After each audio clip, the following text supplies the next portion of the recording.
नमस्कार दोस्तों। हम लोग परीक्षा मंथन को ध्यान में रखते हुए इस बजट का विश्लेषण कर रहे हैं।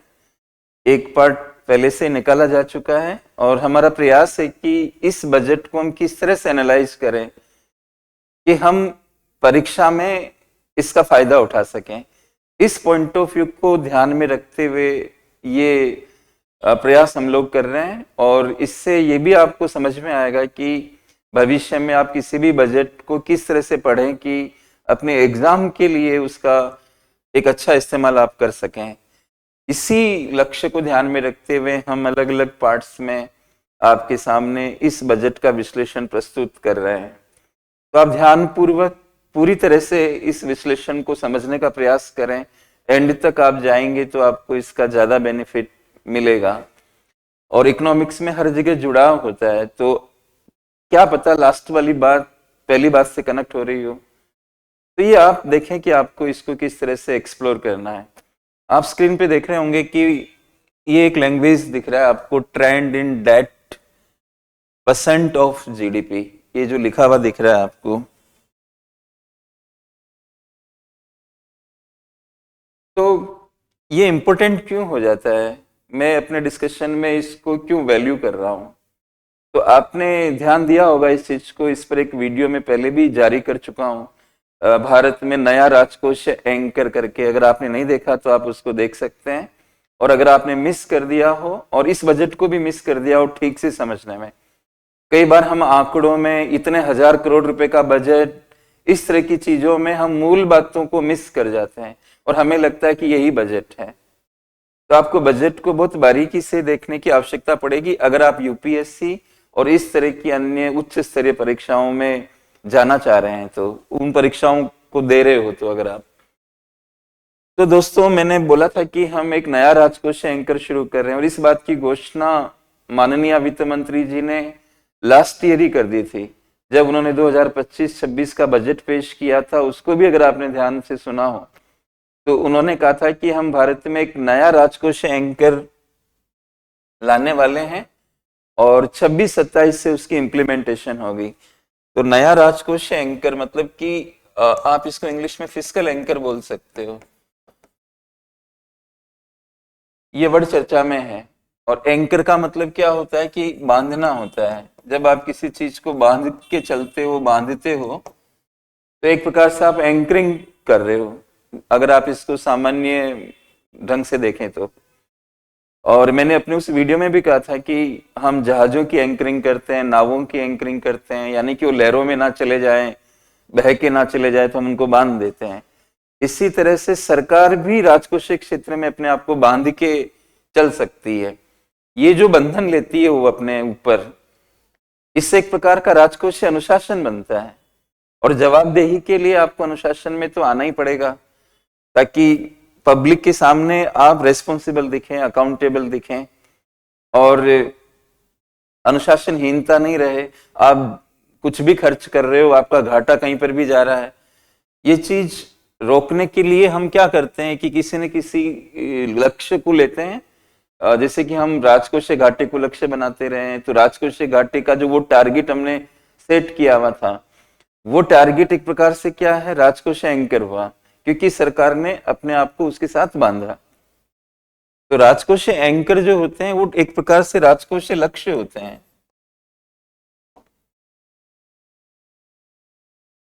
उन लक्ष्यों से सरकार अपने आप को बांध के चलती है। ये बात तो मैंने आपको क्लियर कर दी एंकर शब्द की, और विस्तार से समझना हो तो आप उस वीडियो को देख सकते हैं।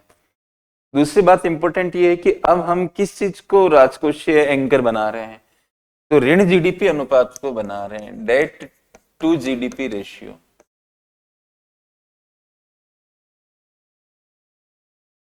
ऋणों का जीडीपी के प्रति अनुपात, ये आप इसको इस तरह से बोल सकते हो, ऋण एक तरफ और जीडीपी दूसरी तरफ, और जीडीपी के अनुपात के रूप में ये कितने हैं, ये अनुपात अब आप टारगेट बनाने वाले हो। तो इस साल के बजट में आपने सुना होगा जरूर से, या पिछले साल के बजट में सुना होगा कि हम 2030-31 तक ये जो अनुपात है ऋण जीडीपी अनुपात, इसको 50% प्लस -1%, 50% प्लस -1% पर लाना चाहते हैं। धीरे धीरे करके इस टारगेट को हम अचीव करना चाहते हैं 2030-31 तक। तो सरकार अपने आप को बांध रही है इसके साथ। अब यहाँ पे परीक्षा के पॉइंट ऑफ व्यू से ये इंपॉर्टेंट हो जाता है कि आप इसकी सही परिभाषा जाने। ऋणों का मतलब क्या है? FRBM एक्ट का नाम आपने सुना होगा। वो ऋण को कैसे डिफाइन करता है? एक सरकार हर बजट के साथ देयताओं का एक स्टेटमेंट रखती है, उसको हम कहते हैं स्टेटमेंट ऑफ लायबिलिटीज। वो ऋणों को कैसे डिफाइन करती है? यहाँ पर यूपीएससी सवाल बना सकती है कि निम्न का अध्ययन कीजिए, उसमें आइटम दे सकती है, फिर सवाल पूछ सकती है कि FRBM एक्ट के अनुसार भारत सरकार के ऋणों में उपर्युक्त में से क्या शामिल होते हैं। तो ये कॉन्सेप्ट जैसा दिख रहा है आपको, लेकिन ये कॉन्सेप्ट आया कैसे? इसी कॉन्सेप्ट पे सवाल क्यों करेगा UPSC?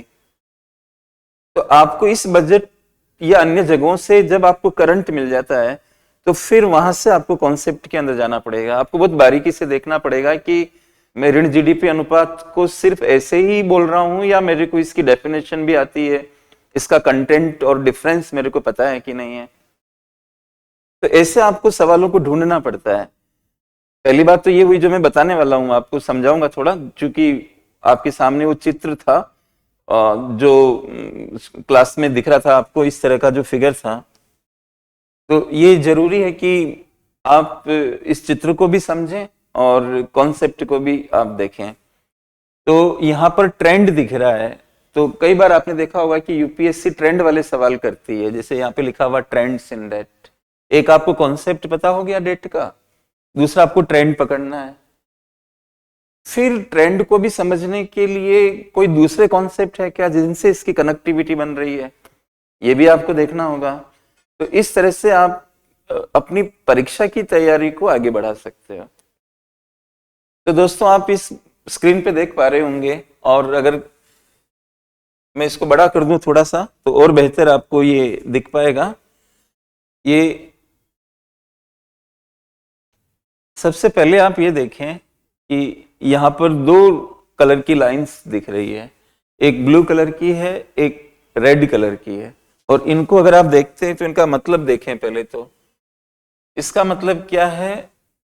Date as per statement of liabilities, जो मैं अभी थोड़ी देर पहले बोला था कि भारत सरकार एक स्टेटमेंट ऑफ लायबिलिटी रखती है, उसके अनुसार ऋण का मतलब क्या है वो इस ब्लू लाइन में दिखेगा आपको। दूसरा क्या है?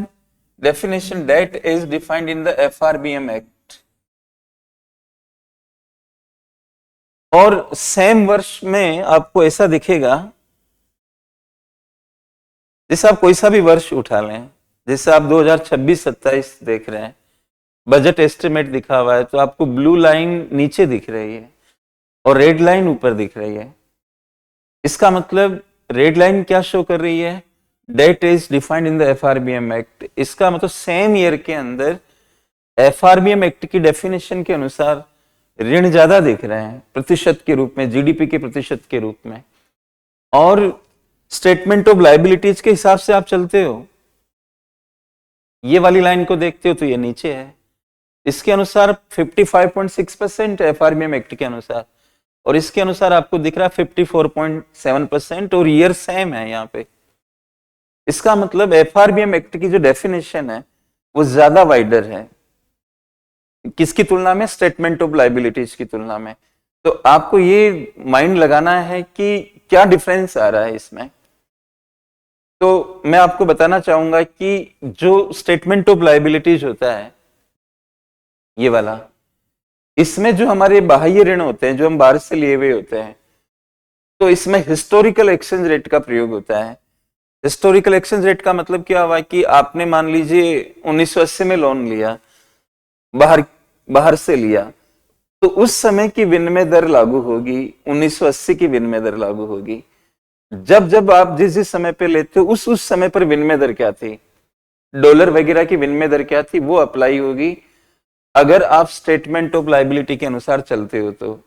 लेकिन इसमें क्या होता है, लोन भले ही पुराना है लेकिन करंट एक्सचेंज रेट लागू होगी जब इसका वैल्यूएशन किया जाएगा। अगर आप वर्तमान समय देखें तो अमेरिकन डॉलर की एक्सचेंज रेट लगातार बढ़ रही है और बहुत हाई पे चला गया है। तो आज की तारीख में सरकार के ऋणों का वैल्यूएशन करोगे तो जाहिर सी बात है कि उनकी वैल्यू ज्यादा आ जाएगी। तो इसका मतलब रेड लाइन को ऊपर होना पड़ेगा, खास तौर से बाह्य ऋणों के संदर्भ में, क्योंकि बाह्य ऋणों में ही इस चीज को आप लागू करोगे। ये डिफरेंस आपको समझने हैं इसमें। और जो हमारे यहाँ करंट की क्लास होती है इकोनॉमिक्स की, जो 7 अप्रैल से शुरू होगी, उसमें इन्हीं सब बारीकियों को पकड़ के हम लोग करंट को तैयार करते हैं। ये नहीं कि ऊपर की घटनाएं जो चल रही है उन्हीं पे बातचीत होती है, वो तो सिर्फ एक बहाना होती है, उसकी डेप्थ में जाया जाता है। तो इस तरह से ये फर्क आपको पता लगाना पड़ेगा। दूसरा फर्क क्या है कि इसमें ऋण उसी को माना जाता है जो डायरेक्ट गवर्नमेंट लेती है, सरकार सीधा ऋण ले रही है। लेकिन अगर कोई सरकारी संस्था है, जैसे भारतीय खाद्य निगम और इस तरह की संस्थाएं हैं, वो अगर लोन ले रही है तो वो इसमें काउंट नहीं होगा। लेकिन एफआरबीएम एक्ट क्या करता है, इस तरह की चीजों को भी काउंट करता है, जिसको आप कई बार सुना होगा एक्स्ट्रा बजटरी रिसोर्स, या आपने ये वर्ड सुना होगा ईबीआर करके। तो ईबीआर का ट्रीटमेंट इसमें कैसा है, इसमें कैसा है? बाह्य ऋणों को लेकर हिस्टोरिकल एक्सचेंज रेट लागू होगी या फिर करंट एक्सचेंज रेट लागू होगी, इस तरह के फर्क इनमें रहते हैं। जैसे कि मैंने आपको बोला कि ये करंट एक्सचेंज रेट पे होगा, ईबीआर को भी इंक्लूड करेगा, जाहिर सी बात है कि ये इससे ऊपर आएगा। तो ऐसे बजट को आप एक्सप्लोर कर सकते हो, इससे आपकी कॉन्सेप्ट भी स्ट्रांग बनती है और यूपीएससी में सवाल सही करने की जो कैपेसिटी है वो भी आपकी बढ़ती है। तो एक बात तो मित्रों ये हो गई, राइट। अब दूसरी बात आपको ये ध्यान रखने, मैंने टारगेट आपको बताया अभी थोड़ी देर पहले कि 2030-31 तक हम जीडीपी का एफआरबीएम एक्ट वाला सिस्टम सरकार फॉलो कर रही है, ये आप ध्यान में रखें। तो एफआरबीएम एक्ट के अनुसार जो ऋण की परिभाषा है वो अनुपात हम लेके आएंगे 50% +-1। तो +-1 बोलने का मतलब या तो 51% या 49%, इस तरह से थोड़ी फ्लेक्सिबिलिटी इसमें रखी गई है। तो दोस्तों ये एक इंपॉर्टेंट चीज है। फिर दूसरा आप ट्रेंड देखें, इसमें कॉन्सेप्ट तो मैंने आपको बता दिया, ट्रेंड क्या निकल के आ रहा है। तो ट्रेंड आप देखेंगे तो ये जो आप देख रहे हैं, यहां से ये लगातार जैसे ये ऊपर गया और इसके बाद ये नीचे की तरफ जा रहा है। तो ये 2020-21 में दिखेगा आपको, देखिए आप, ये 2020-21 है और इसके सामने ये जा रहा है। 2020-21 में भारत सरकार का ऋण जीडीपी अनुपात 61.4% था। इसमें राज्यों को शामिल नहीं कर रहे हम लोग, ये भारत सरकार का है 61.4%। और आपको पता है कि 2021 में कोरोना वाला ईयर है ये। और एक चीज और ध्यान रखें आप, इसी पीरियड में राजकोषीय घाटा भी आपको सबसे ज्यादा दिखेगा। और मैंने आपको अपने पिछले वीडियो में बताया था कि जो राजकोषीय घाटा होता है उसकी वैल्यू और बाजार से उधार और अन्य देयताओं की वैल्यू बराबर सी होती है। इसका मतलब राजकोषीय घाटे को कवर करने के लिए आप बाजार से उधार और अन्य देयताओं का प्रयोग करते हो। जब आप किसी भी साल राजकोषीय घाटा आएगा आपको, तो उतना आपको उधार लेना पड़ेगा और वो उधार अब तक के उधार में ऐड हो जाएगा, तो वो ऋण जीडीपी अनुपात को एकदम बढ़ाएगा। तो आपको मैं कंफर्म कराऊंगा यहाँ पे कि ये जो आपको हाईएस्ट दिख रहा है 20-21 में ऋण जीडीपी अनुपात हाईएस्ट दिख रहा है, तो इसी साल आप देखेंगे तो राजकोषीय घाटा भी आपको हाईएस्ट दिखेगा। देखिए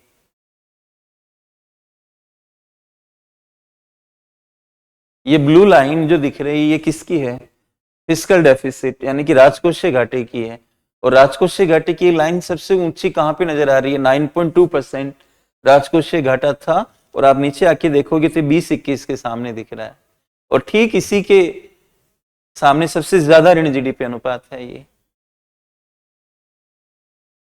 राइट। तो ये जो कनेक्टिविटी होती है, यहाँ पे फिर एक सवाल बन सकता है कि हर साल जो राजकोषीय घाटा आता है वो क्या करेगा, आपके ऋण जीडीपी अनुपात में बढ़ोतरी कर सकता है, ऋणों को बढ़ाएगा वो। हाँ, अगर आप ऋणों का रिपेमेंट कर रहे हो तो वो एक अलग मैटर है। अगर आप रिपेमेंट नहीं कर रहे हो तो ऋण की वैल्यू लगातार इसी तरह से बढ़ती चली जाएगी। तो राजकोषीय घाटा एक फ्लो होता है, हर साल का एक फ्लो होता है, और ऋण जीडीपी अनुपात एक स्टॉक होता है। तो ये भी यहां भी यूपीएससी सवाल बना सकती है कि कौन सा फ्लो है, स्टडी द फॉलोइंग। उसमें आपको दो दे दिए, ऋण और दूसरा दे दिया राजकोषीय घाटा, उपयुक्त में से कौन स्टॉक वेरिएबल है, स्टॉक चर है या फ्लो चर है। तो ऋण जो होते हैं उनकी स्टॉकिंग होती है, हर साल धीरे धीरे बढ़ता चला जाता है, वो स्टॉक जैसा होता है, क्यूमुलेटिव होता है, संचयात्मक होता है। हर साल के जो ऋण लिए हुए हैं वो सब ऐड हो जाएंगे जैसे जैसे आप आगे चलते जाएंगे, तो ये स्टॉक है। और घाटा साल का होता है, तो वो फ्लो हो गया, जो एनुअल होता है वो फ्लो होता है। तो यहाँ पे स्टॉक और फ्लो के क्वेश्चंस यूपीएससी बना सकता है। अब ट्रेंड में क्या पूछेगा कि ऋण जीडीपी अनुपात 2020-21 हाल ही के वर्षों में 20-21 में हाईएस्ट था और बाद में धीरे धीरे कम हो रहा है। तो ये आपको दिख रहा है कि धीरे धीरे कम हो रहा है। तो ये कम हो रहा है तो साथ में राजकोषीय घाटा भी आपको कम होते हुए दिख रहा होगा।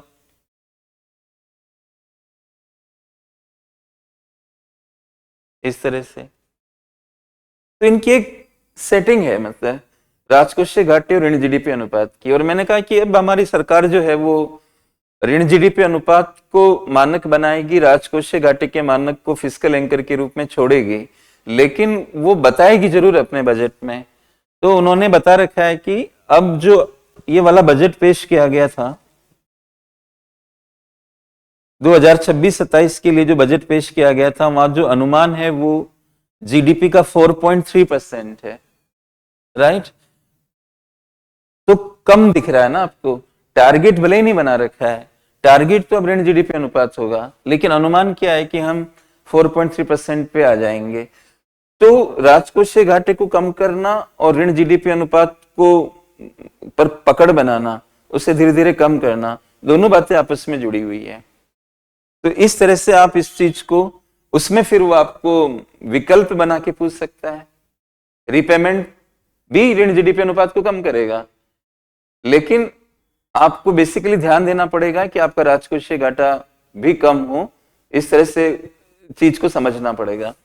तो आप जो इस ट्रेंड को नोटिस कर रहे हो, वैसी ट्रेंड आपको इसमें भी दिख रही है। अच्छा, दूसरी बात क्या है कि जो राजकोषीय घाटा, याद नहीं करना आपको कि 2020-21 में हाईएस्ट था और आप उसको याद करने लग गए। कोई भी तरीका इसमें क्या होगा कि आप कोई इवेंट को ध्यान में लेके आइए। 2020-21 की मेजर इवेंट क्या थी? कोरोना एक मेजर इवेंट थी, और उसमें भारतीय अर्थव्यवस्था 20-21 के क्वार्टर फर्स्ट में और क्वार्टर सेकंड में, आपको पता होगा, मंदी में हम चले गए थे।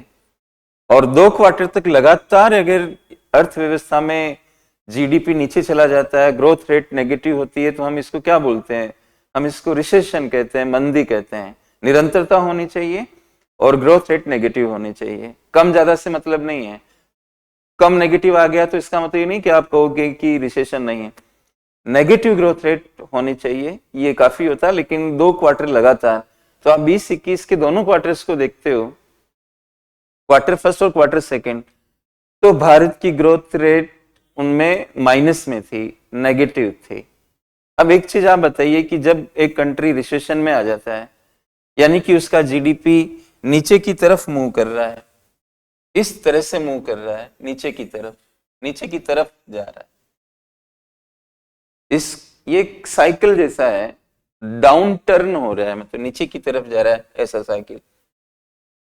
और इस साइकिल को हमें खत्म करना है, इसके अगेंस्ट पॉलिसी बनानी है, इसके विपरीत में पॉलिसी बनाओगे तब इकोनॉमी ऊपर की तरफ आएगी। तो इकोनॉमी को ऊपर की तरफ ले जाना है, तो ऐसे आपको इस इकोनॉमी को ले जाना है, तो आपको राजकोषीय नीति, मौद्रिक नीति ये बनाने पड़ेंगे। और इनको बोला जाता है काउंटर साइक्लिकल, मतलब साइकिल के काउंटर में जा रहे हो आप, साइकिल के फेवर में नहीं जा रहे हो। फेवर में जाओगे तो मंदी और गहरा जाएगी, तो आप इसके काउंटर में जा रहे हो। तो इसको क्या बोलते हैं? प्रतिचक्रीय नीतियां, चक्र के अगेंस्ट। और ये मौद्रिक नीति भी हो सकती है और राजकोषीय नीति भी हो सकती है। लेकिन दोस्तों, आप आर्थिक सर्वेक्षण पढ़ते हो, 2020-21 का आर्थिक सर्वेक्षण आप देखिएगा, साफ साफ लिखा गया है कि मंदियों में मौद्रिक नीति उतनी कारगर नहीं होती।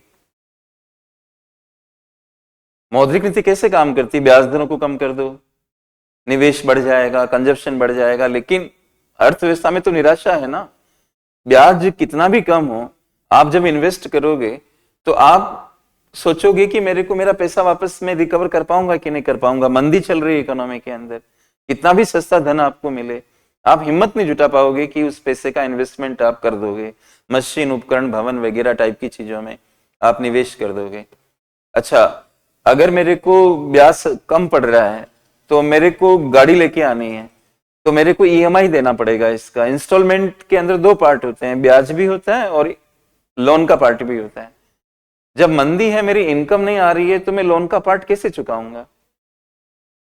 नतीजा क्या होता है कि इकोनॉमी को अगर सरकार ना बचाए और मौद्रिक नीतियों का प्रयोग करे तो फिर ये इकोनॉमी संभल नहीं पाएगी। और यही कारण है कि प्रतिचक्रीय राजकोषीय नीतियां बनाने की आवश्यकता महसूस होती है। और प्रतिचक्रीय राजकोषीय नीति इसमें क्या बनेगी? ज्यादा सरकारी खर्च करो, टैक्स है तो उसे कम करो। और जब आप टैक्स को कम करोगे, ज्यादा खर्चे करोगे तो घाटा बढ़ेगा। और इसीलिए यहाँ पे क्या दिख रहा है? बहुत हाई घाटा नजर आ रहा है। और मैं आपको ये और चीज बता दूं कि पोस्ट कोरोना पीरियड में आपने देखा होगा कि दुनिया की अधिकांश कंट्रीज का ऋण जीडीपी अनुपात बहुत ज्यादा बढ़ गया। इसमें अच्छे अच्छे कंट्रीज शामिल है, चाहे वो अमेरिका हो, जापान हो और भी कोई कंट्री हो।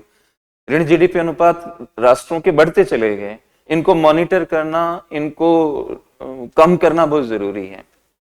तो ये शिफ्टिंग फिस्कल पॉलिसी में आनी है। तो अब हमारा देश भी इसका प्रयास कर रहा है कि हम ऋण जीडीपी अनुपात को कंट्रोल करें। आप बजट को पढ़ोगे, मैं अगली पार्ट में बातचीत करूंगा कि ब्याज भी बहुत बड़ा हिस्सा है हमारे खर्च का। और ब्याज कहां से पैदा होता है? ये ऋणों से पैदा होता है। तो आप ऋण को कम करोगे तो ब्याज का भुगतान कम होगा, प्लस सरकार डिफॉल्ट नहीं होगी, सॉवरन रेटिंग जो होती है वो डाउन नहीं आएगी। ऐसे बहुत सारी बातें दोस्तों कनेक्ट हो जाती है। तो आप पढ़ने का एक तरीका ढूंढिए कि बजट में क्या पढ़ना है। हड़बड़ाहट में हम जो इतने 1000 करोड़ खर्च हो गए, फलाना हो गया, इनकम टैक्स में ये छूट हो गई, क्या ये बजट होता है? इसको तो आप कोई भी आप स्क्रीन के ऊपर लगा के और वो अनाउंसमेंट पढ़ते रहिए। लेकिन क्या हम यूपीएससी के पॉइंट ऑफ व्यू से वो क्रक्स निकाल पा रहे हैं? क्या हम लोगों को एजुकेट कर पा रहे हैं? ये बहुत इंपॉर्टेंट हो जाता है। तो दोस्तों, आज के वीडियो में इतना ही, फिर मुलाकात करते हैं। धन्यवाद।